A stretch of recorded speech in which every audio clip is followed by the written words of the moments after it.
Pay close attention. The news you are about to see is fulfilling Bible prophecy.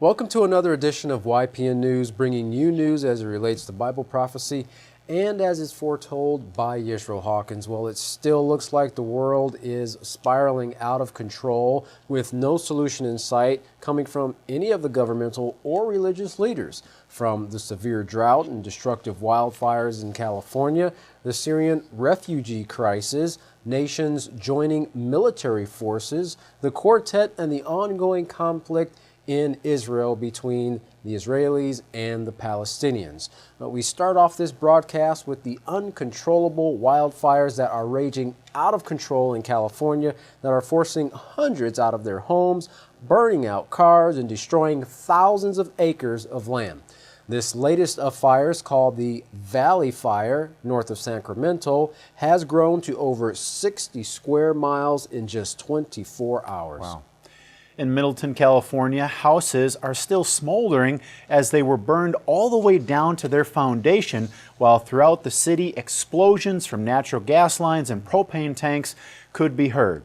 Well, the whole neighborhoods have been seemingly devoured in just hours, with flames so strong they can be felt from hundreds of feet away. Wow. Both towns of Cobbs and Middleton have been left deserted as the Valley Fire has consumed over 10,000 acres in just 12 hours, and most residents are doing what they can to survive, taking what they can before they were forced to evacuate and holding up at local makeshift shelters with nothing more than they could fit in their vehicles or carry with them.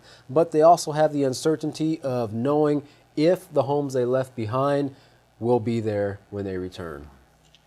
Well, moving further east as we continue our ongoing coverage concerning the Syrian refugee crisis, almost 500,000, over 430,000, have crossed the Mediterranean Sea this year, heading east and west to European nations in search of a better and safer future for themselves and their loved ones. Now, in Brussels, Belgium, the 28-member European Union will hold an emergency session to try to agree on how many refugees each nation is willing to accept. Right. Hungary's prime minister says it's doing everything it can for its country and the whole of Europe. Now, he's trying to protect what he calls Christian identity against this mostly group of Muslim refugees. EU members said they would take in refugees depending on their country's size and economic structure.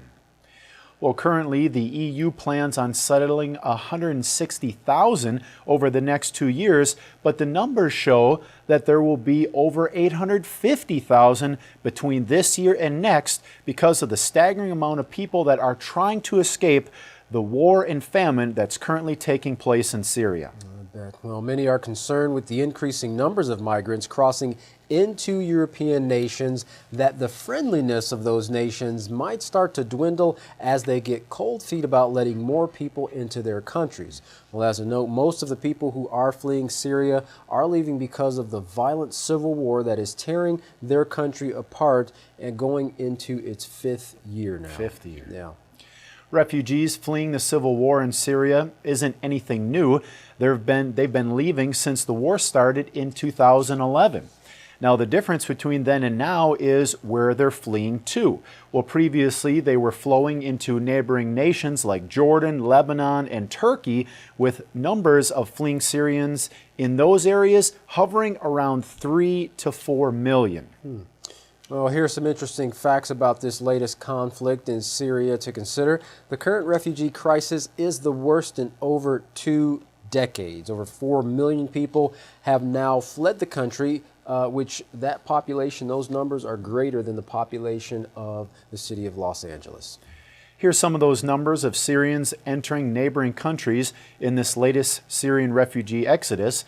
Egypt 132,000, Iraq 249,000, Jordan 629,000, Lebanon just about 1.2 million, and Turkey 1.8 million.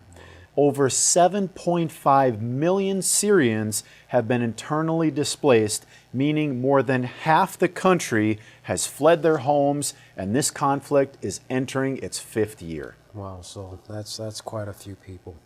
Well, estimates from the UNHCR figure that $5.5 billion in aid is needed to help Syrians in 2015, and as of now, less than a quarter of that has been raised so far, and we are nearing the end of 2015, so it doesn't look like they're going to meet that financial goal to support that, give that support, that aid to the Syrian refugees.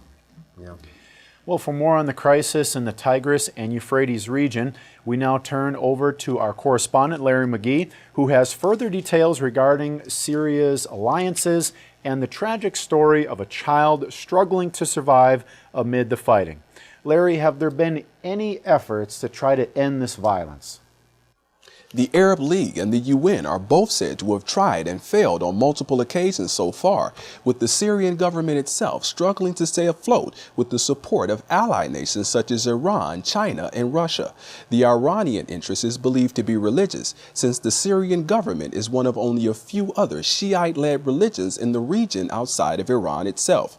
Both China and Russia are said to be in it for the cash, and analysts believe that the two nations are also aiding Syria in an effort to prevent American dominance in the region, which is already under heavy American influence. The two major powers have also used their vetoes in the UN Security Council to prevent as many as 3 UN resolutions designed to place pressure on the Syrian government. The biggest concern is that the Syrian siege and its ripple effect will continue to intensify with no solution. While analysts say it is hard to know how or when the revolt will end, what everyone can foresee at this point is a lot more bloodshed. Millions of Syrian citizens who can also foresee more death have been fleeing Syria in droves in search for safety. It's ironic that the journey for safety is itself so fraught with hostility and danger, as evidenced by the heartbreaking photo of a 2-year-old child dead on the seashores of Europe, which is igniting public outrage all across the globe. The lifeless corpse of the drowned toddler is only one of many tragedies, however, and other stories of families torn apart by the death and destruction are equally as gut-wrenching. Ahmed, a Syrian citizen from the rebel-held town of Douma, lost both his wife and one of his sons in a recent bombing.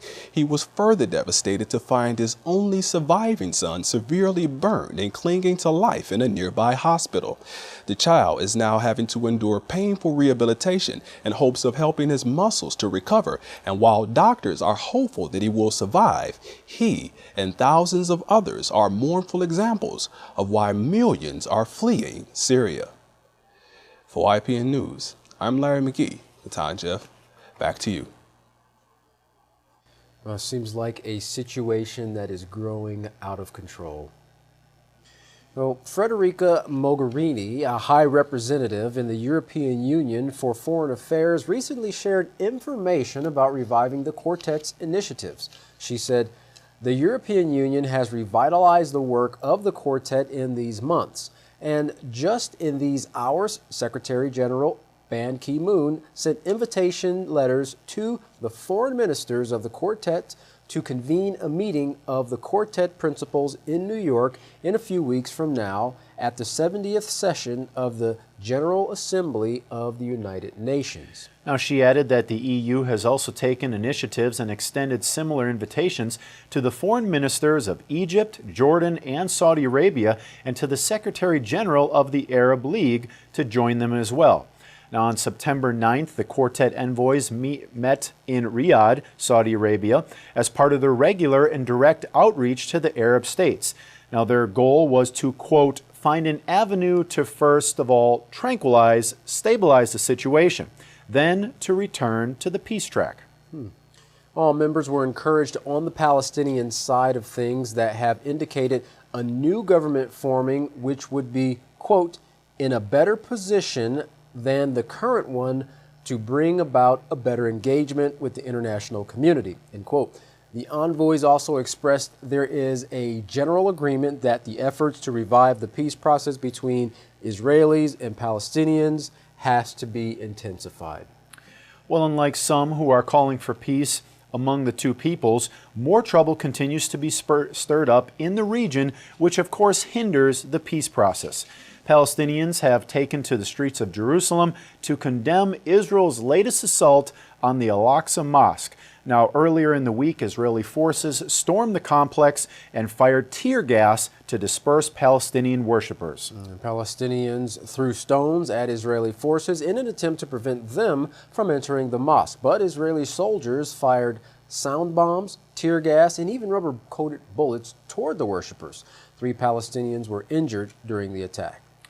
It had been known Jewish extremist settlers were planning a raid on the mosque, but soldiers showed up instead. Now, one witness recounted, "We were in the mosque reading the Holy Quran and praying because we knew of the settlers' attempt to storm the mosque complex in the early morning after the first prayer.